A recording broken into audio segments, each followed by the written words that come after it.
The first time Mason raised his voice for me, I honestly thought he was joking. Because Mason didn't raise his voice. Ever. He was the quiet guy in our office. The one who finished his work early, avoided drama, and somehow stayed out of every single conflict. The kind of guy people described as chill or easygoing, even when they didn't actually know him. So when he slammed his hand on the conference table and said, "Maybe if you actually read Felix's report, you'd realize the mistake isn't his." The entire room went silent, and I just sat there, staring at him, wondering what the hell had just happened. Let me back up a little. I'm Felix.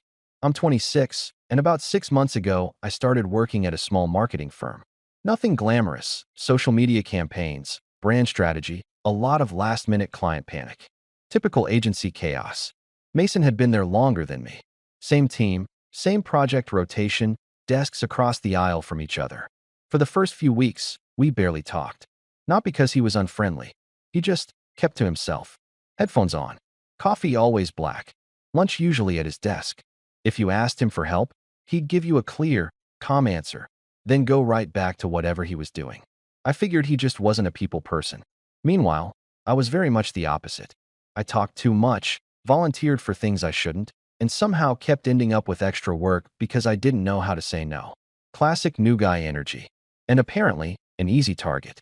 It started small. "Felix, can you take notes for this call? Felix, can you update this deck real quick? Felix, since you're new, can you handle the client revisions?" At first I didn't mind. I wanted to prove myself. But after a while, I realized I was doing half the team's cleanup work while everyone else logged off at a normal hour. The worst part was our team lead, Darren. Darren had this way of smiling while shifting blame. If something went wrong, it somehow circled back to whoever looked the least likely to push back. Which, unfortunately, was me. One Thursday morning, a client presentation went out with outdated numbers. Not my numbers, not my section. But Darren looked straight at me in the meeting and said, "Felix, this was your deck, right?" I remember that hot, sinking feeling in my chest. Everyone looking at me. That split second where you know you should defend yourself and you don't want to make things worse. I updated the social section, I said carefully. The analytics came from. Darren cut me off.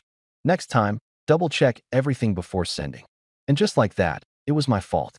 I nodded. Because that's what I always did. What I didn't know was that Mason had been listening. That afternoon, I was still at my desk fixing the numbers when a shadow fell across my monitor. I looked up. Mason. He didn't say anything at first. Just leaned one shoulder against the divider and nodded at my screen. "You didn't pull those analytics," he said. It wasn't a question. I blinked. No. They came from Darren's file.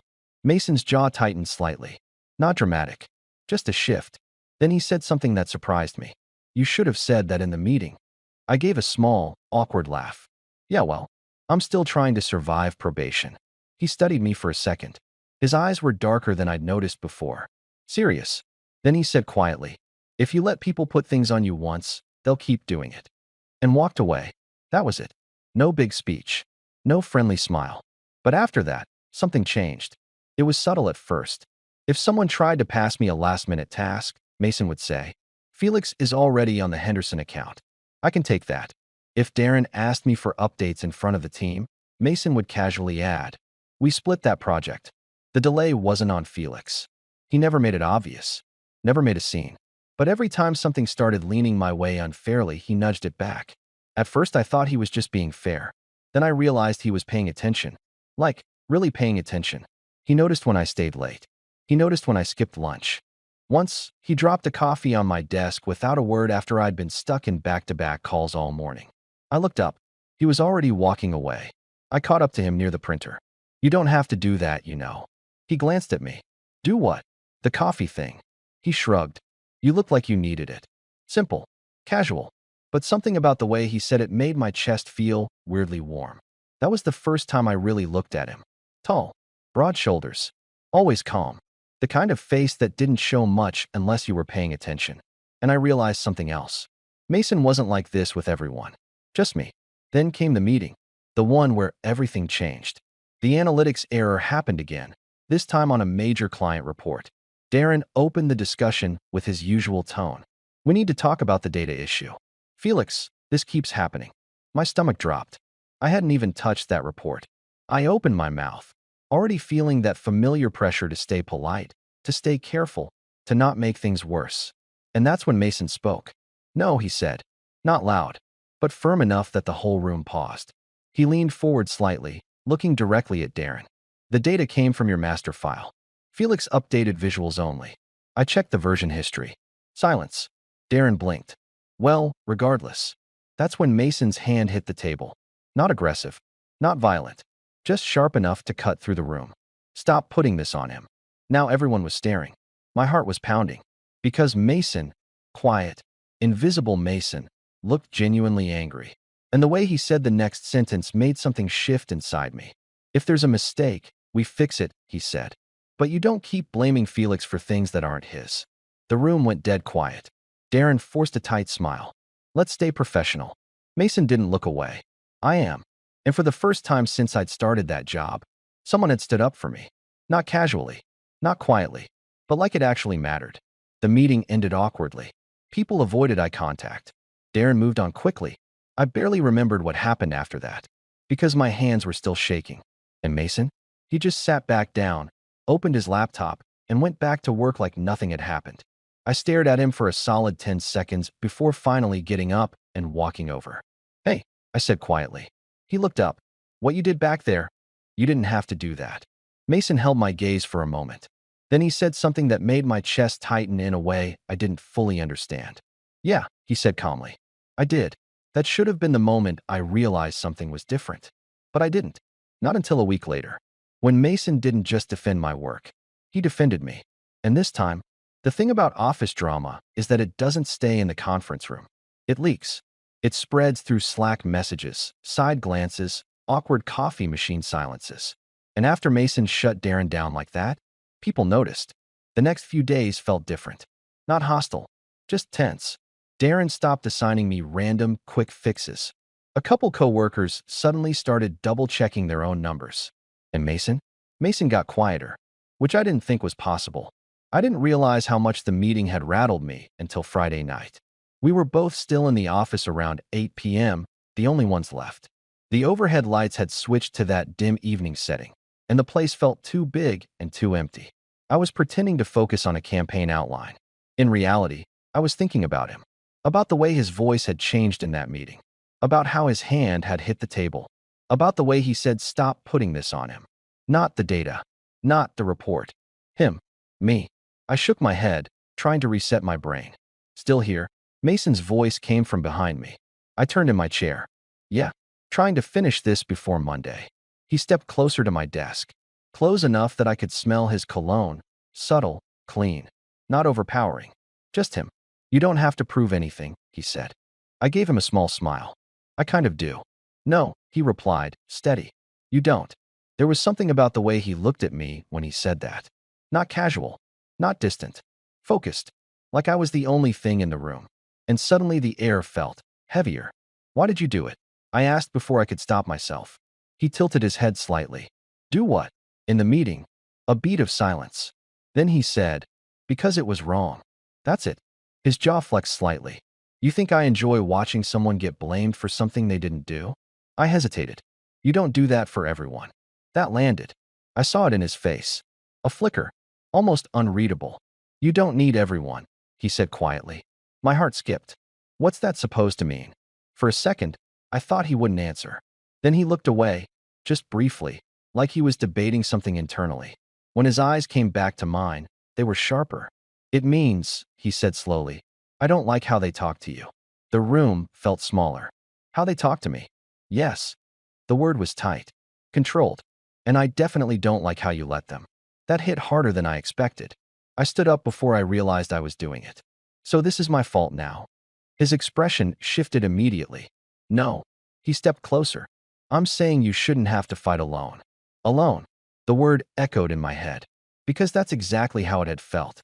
Until him. I don't know what possessed me to ask the next question. Maybe it was exhaustion. Maybe it was adrenaline. Maybe it was the way he was standing way too close and not moving back. Why do you care so much? I asked. Silence. His eyes dropped to my mouth for half a second, then back up. And suddenly, I was very aware of how close we were standing, of how quiet the office was, of how if anyone walked in right now, it would look different. Mason exhaled slowly. You really don't get it, do you? My pulse was pounding. Get what? Another step closer. Not aggressive, not overwhelming, but deliberate. I've been watching you for months, Felix. That did something to me. Watching me. He nodded once. You work harder than anyone here. You take hits that aren't yours. You apologize when you shouldn't. And you smile through it like it doesn't bother you. His voice had lowered. Not angry anymore. Something else. You think that doesn't get to me? My throat felt dry. I didn't know it did. That's the problem, he said. There was tension there now. Not just emotional. Something deeper. Something I had been pretending not to notice.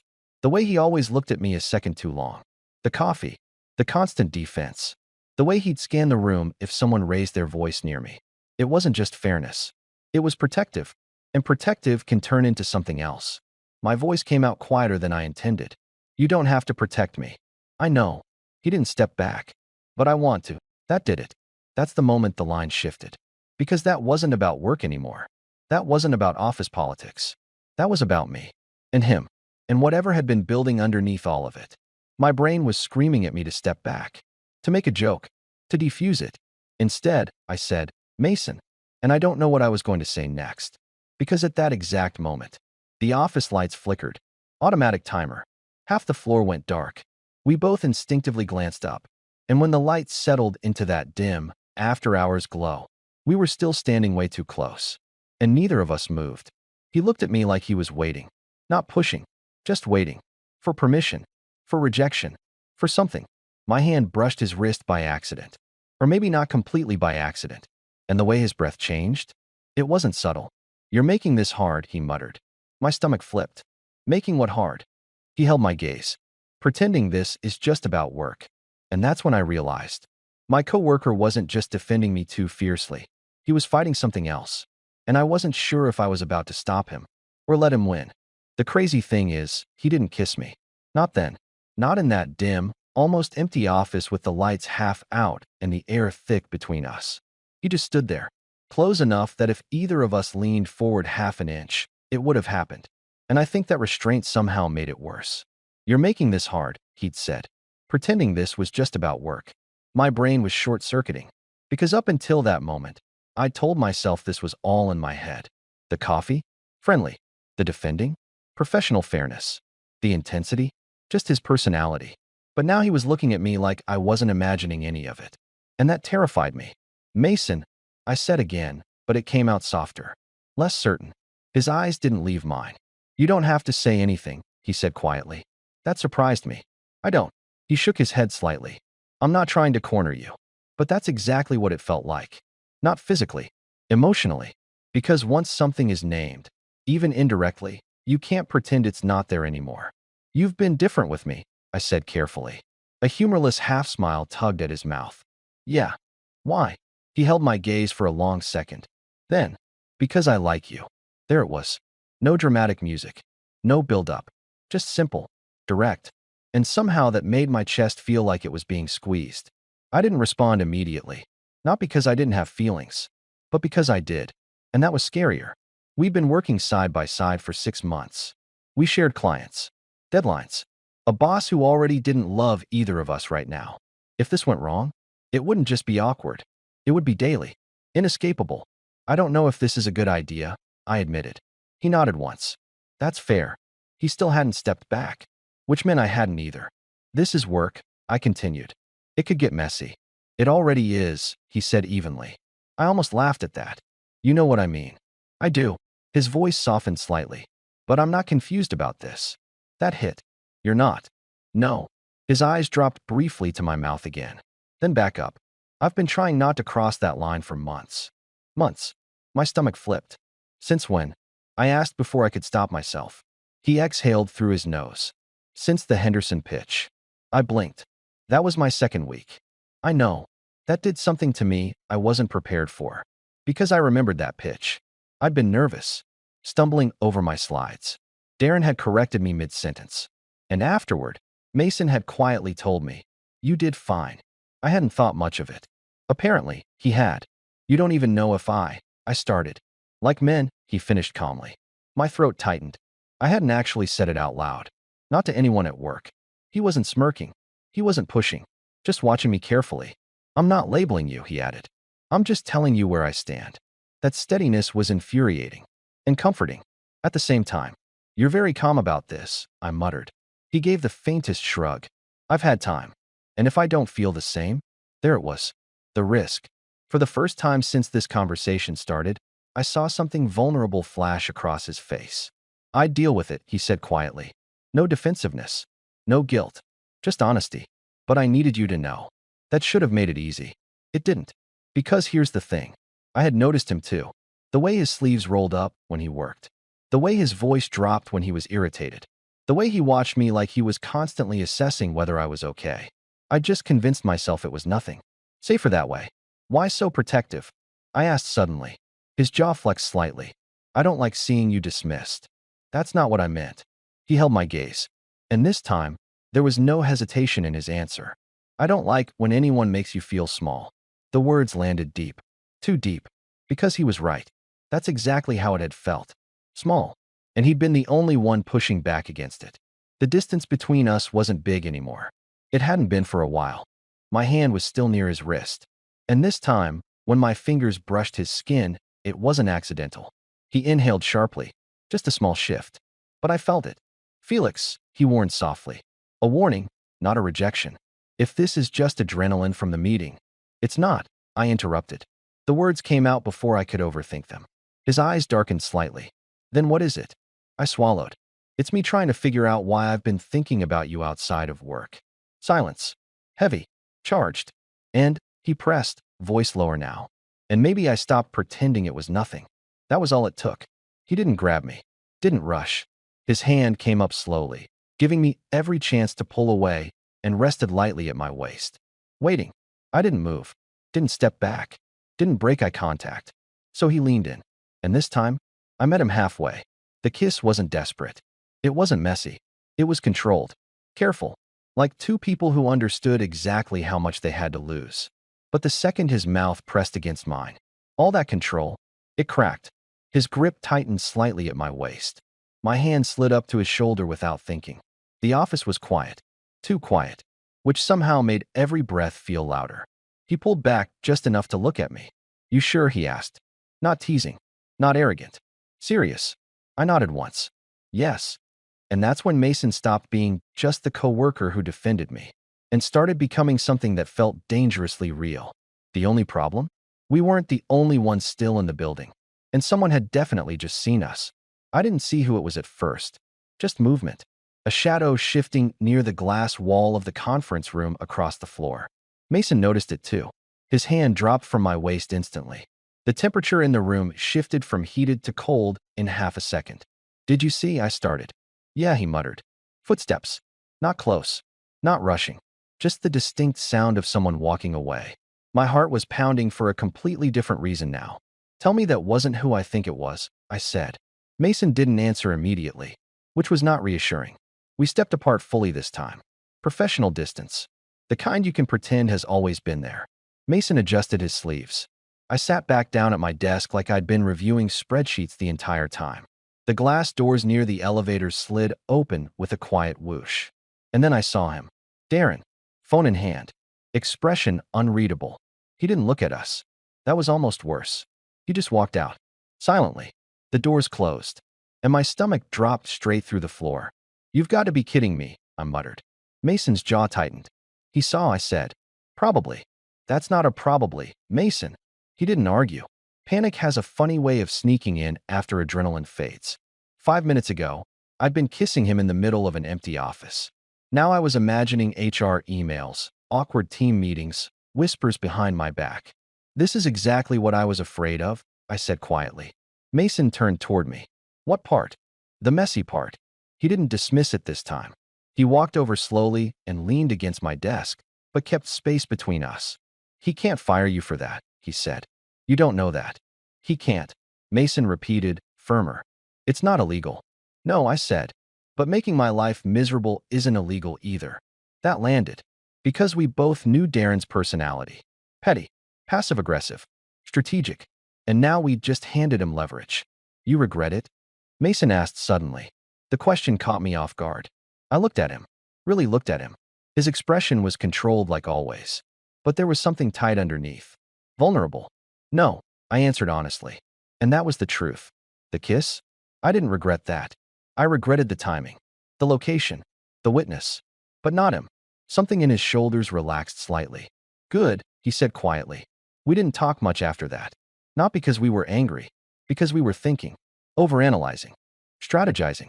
When we finally left the building together, we didn't walk side by side. Not obviously, just two coworkers heading home at the same time. But when we reached the sidewalk, he slowed slightly until I caught up. You okay? He asked. Define okay.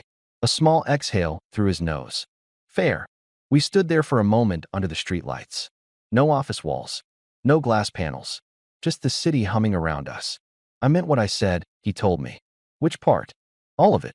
My chest tightened again. You don't do subtle very well once you start, I said. A faint smirk. Apparently not. Silence settled between us, but it wasn't awkward. It was heavy with everything we hadn't unpacked yet. What happens now? I asked. He considered that. We go to work Monday, he said evenly. We act normal. And if Darren says something? Then he says something. You make that sound simple. It is. I gave him a look. You slammed your hand on a conference table last week. And I'd do it again. That shouldn't have made my stomach flip. But it did. I thought the worst part would be Monday morning. I was wrong. The worst part was Sunday night. Because I couldn't stop replaying everything. The meeting. The confession. The kiss. The way he'd said, I don't like when anyone makes you feel small. No one had ever said that to me before. Not like that. Not like it mattered. I barely slept. Monday came too fast. The office felt the same. But it wasn't. I could feel it the second I walked in. Darren's door was closed. Unusual for a Monday morning. Mason was already at his desk. Headphones on. Expression neutral. Like nothing had happened. Like we hadn't crossed a line 3 days ago. I sat down across from him. He didn't look up immediately. And I wondered, was this the normal he meant? Because it felt colder than I expected. 10 minutes passed. Then Darren's door opened. Felix, he called. My stomach dropped. Can you come in for a second? There it was. I stood up slowly. Every step toward his office felt louder than it should have. As I passed Mason's desk, his hand reached out, subtle, brushing mine for half a second. Grounding. Then gone. I stepped into Darren's office. Closed the door. He leaned back in his chair, fingers steepled. Expression polite. Too polite. I stayed late Friday, he said casually. I said nothing. I saw something interesting. There it was. My pulse thudded in my ears. He tilted his head slightly. I didn't realize you and Mason were that close. His tone wasn't curious. It was calculating. And suddenly, I understood something very clearly. This wasn't about company policy. This was about power. And Darren had just found something he thought he could use. The only question was I going to let him? I didn't realize you and Mason were that close. Darren said it like he was commenting on the weather. Casual. Neutral. Interested. My heart was pounding, but I forced myself to sit down without rushing. We work closely, I replied evenly. He smiled faintly. That's not what I meant. Of course it wasn't. He leaned back in his chair, studying me like he was evaluating a chess move. I don't care what you do outside the office, he continued. But relationships between team members can create complications. There it was. Not a threat. Not yet. Just implication. We're both professionals, I said carefully. Darren hummed. Are you? The way he said it made my stomach twist. Because from where I was standing Friday, it didn't look very professional. I held his gaze. You stayed late too. A flicker crossed his face. Brief. Annoyed. Yes. Working. So were we. Silence. He didn't like that. Good. Let me be clear, Darren said, tone sharpening slightly. If this becomes a distraction to the team, I'll have to address it. Address it. That word again. Power. Control.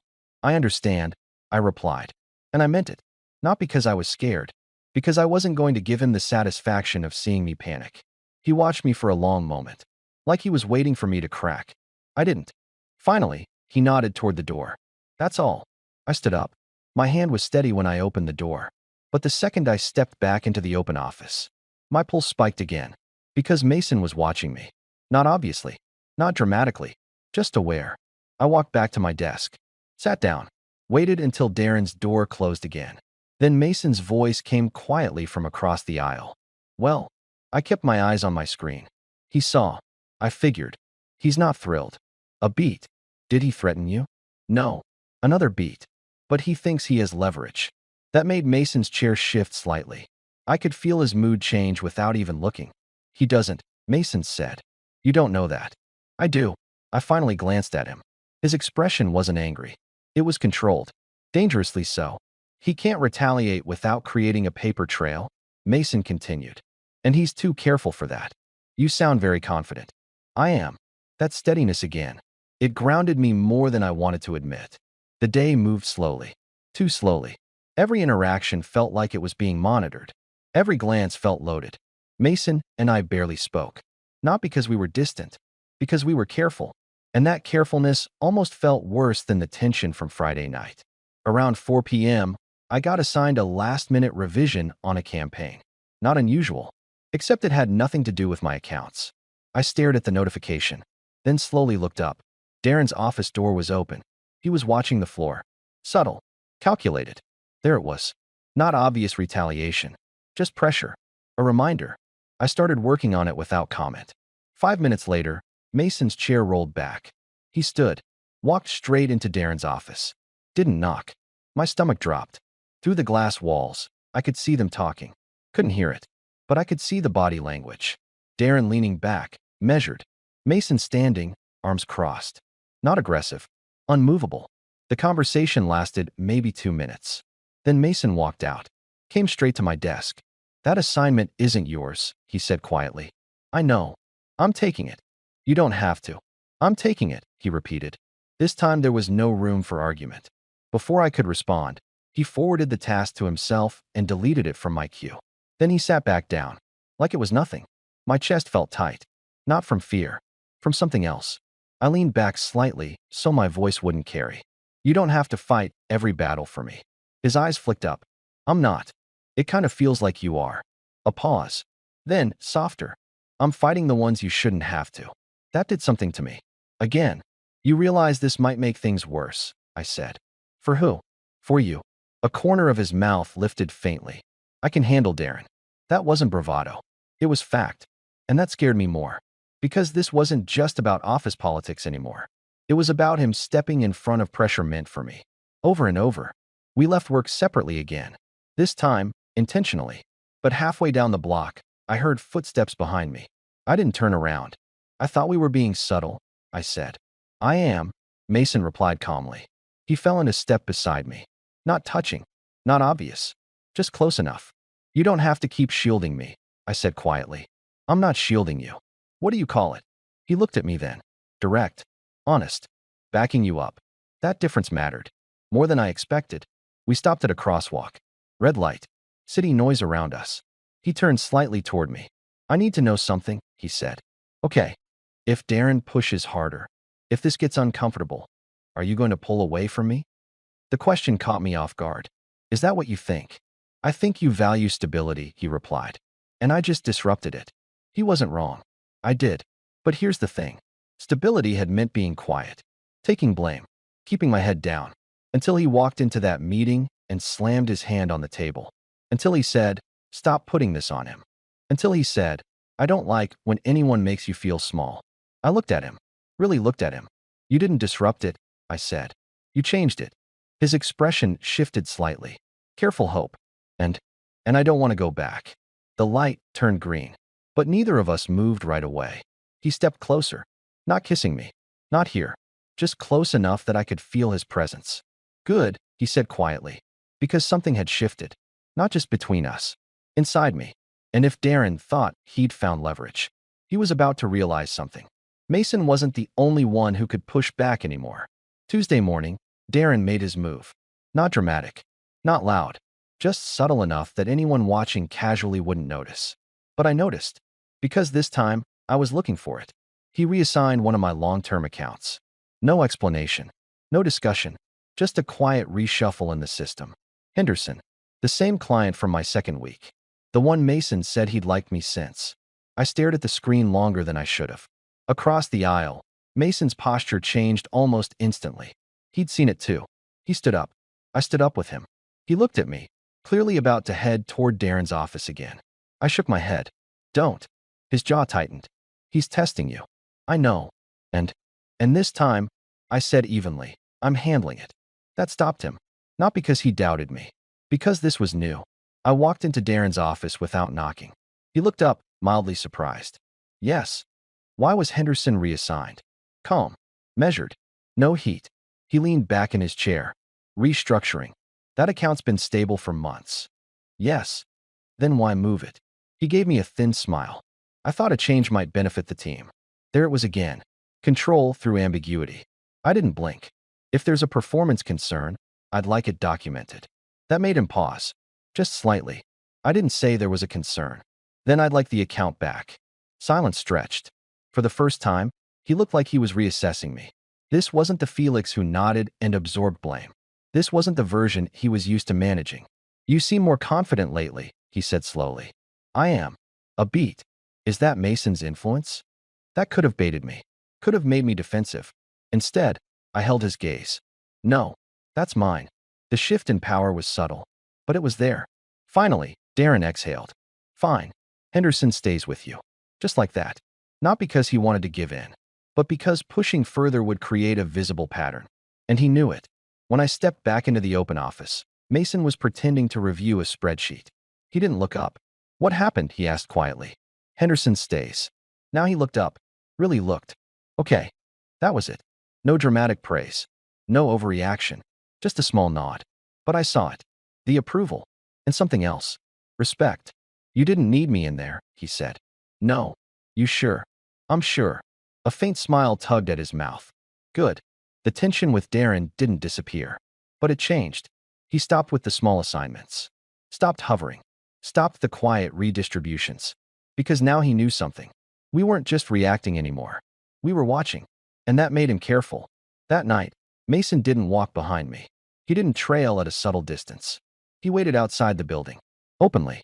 When I stepped out, he didn't pretend it was accidental. You handled that well, he said. Yeah. Yeah. We started walking. Side by side.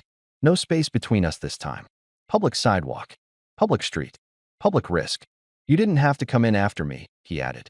I know. But I glanced at him. I needed to know I could. He nodded slowly. That matters. It did. More than I expected. Because something had shifted inside me. Not just confidence at work. Something deeper. Before Mason, I avoided confrontation. After Mason, I realized I didn't have to be small to keep peace. I could push back. And still be steady. We stopped in front of my apartment building. The air was colder than last week. Clearer. No glass walls. No hidden witnesses. Just us. You good? He asked. Yeah. He stepped closer. Not urgent. Not reckless. Intentional. You sure you're not just riding adrenaline from winning an argument? He asked quietly. I almost smiled. You really think that's what this is? His hand hovered near my waist. Waiting. Like before. Giving me the choice. No, he admitted. But I need you to know you don't owe me anything because I stood up for you. That stopped me. I don't feel like I owe you. Good. I feel like I chose you. The words were simple, but the second they left my mouth, the air changed again. His hand settled at my waist this time. Firm. Certain. Say that again, he murmured. I chose you. That was all the permission he needed. This kiss wasn't careful. It wasn't restrained. It wasn't an office risk. It was grounded. Intentional. His other hand slid up my back, pulling me closer, not aggressively, just enough to remove any doubt. My fingers tangled in the front of his shirt. And for the first time since all this started, there wasn't fear under it. No Darren. No leverage. No glass walls. Just heat. And choice. When he pulled back, his forehead rested lightly against mine. You have no idea how long I've wanted to hear that, he said quietly. I smiled against his mouth. You could have said something sooner. I almost did. When? The day you apologized for something that wasn't your fault. I exhaled softly. Yeah. Yeah. His thumb brushed lightly along my side. You don't apologize for existing anymore. That hit deeper than he probably realized.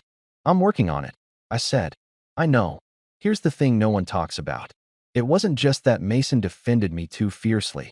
It was that he saw me before I saw myself. And instead of making me dependent on him, he made me stronger. Darren stopped pushing. Not because Mason intimidated him.